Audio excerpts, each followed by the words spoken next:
दिनैनिफ्राय जाय इउटुबारा ट्रेन्डिं एप्सनि सोमोन्दै भिडिअ लाबोगोन नोंथांमोना सांग्रां जानानै थाखा नङाब्ला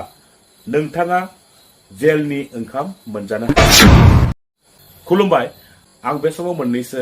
सुंद' अपडेट लानानै फैलायबाय। रायजोफोर,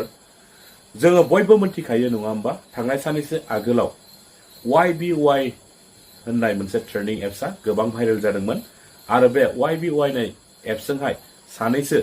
सुबुंफोरा रांबो खामायनो हादों। जेसेबांखिनि सुबुंफोरा रां खामायदोंमोन बिनि 2 गुन रायजो राजाफ्रानो खहाबो जानांगौ जादों। जेसेबां सुबुंफोरनो YBYआ रां होदों बिनिख्रुइ 2 गुन सुबुंफोरनिफ्राय 2 गुन रायजो राजाफोरनिफ्राय YBYआ रां लुटिनानै लानानै खारदों। दा बेफोर जाथायखौ लानानैनो आसामनि गिबि मन्त्रि डक्टर हेमन्त बिश्व शर्मा बिथाङा बे समाव मा बिबुंथि होदों नोंथांमोना बिथांनि सुंद' बिबुंथि होनाय भिडिअ क्लिप्सखौ जोबजासिम नायनानै लाग्रोदो। ইউটিউবাৰ সকলো হাৰি নাযাব। ট্ৰেডিঙৰ বিজ্ঞাপন দিয়া ইউটিউবাৰকো হয়তো আৰক্ষীয়ে গ্ৰেপ্তাৰ কৰিব আৰু মুখ্যমন্ত্ৰী হিমন্ত বিশ্ব শৰ্মাই কঠোৰ সকিয়নি প্ৰদান কৰিছে ট্ৰেডিঙৰ অৰ্থাৎ ট্ৰেডাৰৰ বিৰুদ্ধে। এই গোটেই এপবিলাকৰ পৰা আমি দূৰত থাকিব লাগে আৰু এই এপবিলাকৰ লগত যদি আমি পঢ়োঁ টকা পইচা যাব কোনোতো গেৰেণ্টি নাই যে ইয়াত আমি ঘূৰাই টকা পাম। প্ৰথম কেইদিনমান টকা ঘূৰাই দিয়ে, তাৰপিছত নিদিয়া হৈ যায়। সেইকাৰণে ইমান কষ্ট উপাৰ্জিত ধন এইবিলাকত ব্যৱহাৰ নকৰাই। এতিয়া পুলিচে আনুষ্ঠানিকভাৱে কেছ লৈছে। যিহেতু পুলিচে কেছ লৈছে, আজিও এৰেষ্ট হৈছে আৰু অহা কিছুমান দিনত এনেকুৱা এৰেষ্ট হৈ থাকিব আৰু আমি এই গোটেই চক্ৰটো অসমত আমি ভাঙি দিয়াৰ বাবে চেষ্টা কৰিম। আৰু এইবাৰ মুখ্যমন্ত্ৰী হিমন্ত বিশ্ব শৰ্মাৰ বৃহৎ মন্তব্য কৰিছে। পৰ্যায়ক্ৰমে সকলোকে গ্ৰেপ্তাৰ কৰাৰ নিৰ্দেশনা দিছে অসম আৰক্ষীক। জিলাই জিলাই এইবাৰ ট্ৰেডাৰৰ বিৰুদ্ধে চলিব অভিযান। বাছি নাযাব অনলাইন ট্ৰেডাৰ আৰু বিজ্ঞাপনকাৰী ইউটিউবাৰ। কোনোবা যদি ট্ৰেডিং এপৰ বিজ্ঞাপন দিছে কোনো ইউটিউবাৰে, তেতিয়াহ'লে সেই ইউটিউবাৰো কিন্তু বাছি নাযাব। প্ৰৰোচনাৰে সাধাৰণ লোকৰ ধন আত্মসাৎ কৰা সকলো জেললৈ যাব লাগিব। रायजोफोर, आसामनि गिबि मन्त्रि डक्टर हेमन्त बिश्व शर्मा बिथांनि सुंद' बिबुंथि होनाय भिडिअ क्लिप्सखौ नायनानै नोंथांमोना मोनथिखाबाय। रायजोफोर, दाना फैदों गुबुन मोनसे आपडेटआव। दासान्दि जोङो जोंनि बर' हारिनि दैदेनगिरिफोरनि खुगानिफ्राय मानगोनां रन्जन दैमारि सारजों लोगोसे माखासे एनडिपि क्रासफोरखौ थाबैनो जोबथेसालिनिफ्राय उदां खालामनांगौनि थाखाय बाथ्रा फंसेबो बुंनाय बे समाव जोङो खोनानो मोननाय जायाखै। थारैनो बे जोबोद दुखुनांथावना जादों। थारैनो जोंनि बर' हारिनि दैदेनगिरिफ्रा जोबथेसालियाव थानाय मानगोनां रन्जन दैमारि सारजों लोगोसे माखासे एनडिपि क्रासफोरखौ थारैनो बावबाय जानांगौ, नङा होमबा? बिथांमोनखौ दिहुननो थाखाय जोंनि बर' हारिनि दैदेनगिरिफ्रा थारैनो गोसो होमाराखै नामा? बे आंनि गोसोआव गेदेर सोंलु सिखारदों। नंगौ, जों आलादा रायजो नागिरनाय समाव सारदोंमोन, नाथाय आलादा रायजो मोनाखिसै। 6 सिडिउल भारत संबिजितनि 6 सिडिउलनि अन्तर्गत मोनसे काउन्सिलसो मोनबाय। नाथाय बे काउन्सिलजों माखासे गोहो होदेरदों आरो माखासे एरिया बांगोन। बर'लेण्डनि सिमाया सानजाहा बांसिगोन आरो बेखौ थिग खालामनो थाखाय बावैनो मोनसे कमिसन दानाय जागोन आरो बे कमिसननि गेजेरजोंनो बर'लेण्डआ जे बांगोन बिनि सिमाखौ थि खालामनाय जागोन। बे कमिसनानो सिमा बांनाय लोगो लोगो, एरिया बांनाय लोगो लोगो जोंहा समस्थियाबो बांगोन, बे समस्थिखौबो थि खालामगोन। जोंहा दा बिटिसि हिसाबै 40 समस्ति दं, मात्र 40ल'। खिन्थु जोंहा दा बे बिटिआ जाखांनानै एरिया बांनाय लोगो लोगो समस्तिया जोंहा 60 जाहैगोन। लोगोसे जोंहा जिल्लाबो बांगोन आरो जिल्ला बांनाय लोगो लोगो जोंहा डिस्ट्रिक्ट हेडक्वार्टार, सब डिभिजन हेडक्वार्टार गोबां गोदान जागोन आरो बेफोर जानाय लोगो लोगो गोदान गोदान अफिस फैनायाव जोंहा गोबां गोरों गोरा लिरनो फरायनो गोरों सेंग्रा सिख्लाफ्रा साख्रि मोननायनि मोनसे लामा गेवगोन। बेजों लोगोसे दिनै बिटिआरआ, थारमाने बर'लेण्ड टेरिटरियेल रिजनआ थाखा फैसानि बेलायाव आसाम सरकारनि खाथियाव लामा नायनो गोनां जानाय नंलिया। मानोना दिनै सरकार, केन्द्र सरकारनिफ्राय जिखिनि फान्ड, जिखिनि थाखा फैसा फैयो, सिगाङावबा असम सरकारनि गेजेरजों फैनो गोनां जायोमोन। असम सरकारनो जमा जाफैयो आरो असम सरकार बेखौ मालाबा बोसोरथाम गाहाम हमथाना दोनोमोन, गुबुन खामानि फसंनानै दोनोमोन आरो जोंनि काउन्सिल सरकारा बेखौ नांगौ समाव बाहायनो मोनामोन। जायनि जाउनाव जोंनि सरकारा नांगौ बादि बहाबा साख्रि पस्ट खालि जायोबा बिनि एगेन्स्टै एपइन्टमेन्ट होनो हायामोन। नांगौ बायदि स्कुल कलेज बिल्डिं लुनो हायामोन प्रभिन्सियेलाइज खालामनो हायामोन खिन्थु जोंहा डाइरेक्ट फान्डिं जासिगोन बे बिटिआरनि गेजेरजों आरो डाइरेक्ट फान्डिं जानाय लोगो लोगो जों असम सरकारनो लामा नायालासिनो गावनि गोसो मथे साकरि एपइन्टमेन्ट होनो हानाय स्कुल प्रभिन्सियेलाइज खालामनो हानाय मास्टार सोनो हानाय गोदानै स्कुल गायसननो हानाय बे गासैबो खामानिखौ मावनो हानाय जासिगोन थारमाने जोंहा फाइनान्सियेल पावार फैसिगोन आरो बियो मोनसे स्टेटआ जिखिनि पावार थायो बे पावारा जोंहा मोननायानो जाबाय जों सेपारेट स्टेट मोनाखै हय किन्तु सेपारेट स्टेट मोननायनि मोनसे आलादा रायजो मोननायनि जिखिनि गोगोम बिथा नांगौ बे बिथाखौ जों गायसनखानो हाबाय आरो बेनिखायनो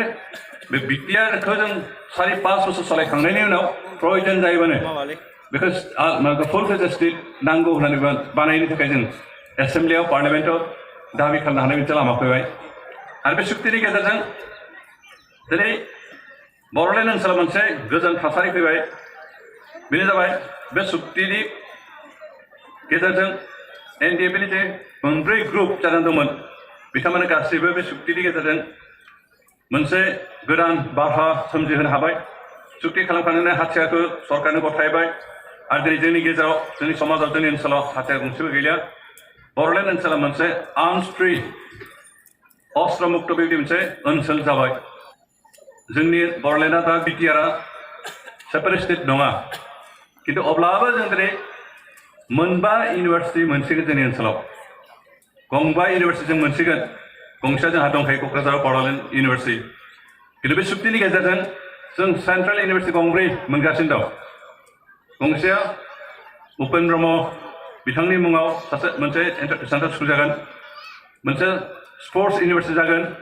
गंसे ट्राइबेल इउनिभार्सिटि आरो गंसे अर्गेनिक इउनिभार्सिटि जोंहा गंब्रै इउनिभार्सिटि लोगोसे थाखानायजों गंबा इउनिभार्सिटि जों मोनसिगोन जोंनि जायगायाव जोंनि हादोराव नोंथांमोना अरुणाचलखौ मेघालयखौ मिज'राम बा नागालेण्डखौ नायहरनो नुगोन बिथांमोना मात्र गंसे गंसेल' फुल फ्लेजेड स्टेट किन्तु इउनिभार्सिटि गंसे गंसेल' किन्तु जों फुल फ्लेजेड स्टेट नङाबाबो गंबा इउनिभार्सिटिनि बिगोमा जासिगोन आरो दिनै हाग्रामा महिलारि बिथाङा बुंदों बिटिआर जेबोआनो गैया बिथांनि बुंनाया सैथो ना रायजो राजाफोर जेबोआनो गैयानो दिनै गोबां गोरों गोरा इन्टेलेक्सुयेलफ्रा बुंदों बे सुक्तिखौ लानानै जे बिटिसि हिसाबै सासन खालामनायमोनब्ला 50 बोसोरनि उनावबो जिखिनि मोन्थायखौ जों मोननाय नङामोन बे सुक्तिनि गेजेरजों सानसेयावनो बे मोन्थायफोरखौ जों मोनदों बे सुबिदाखिनिखौ जों मोनदों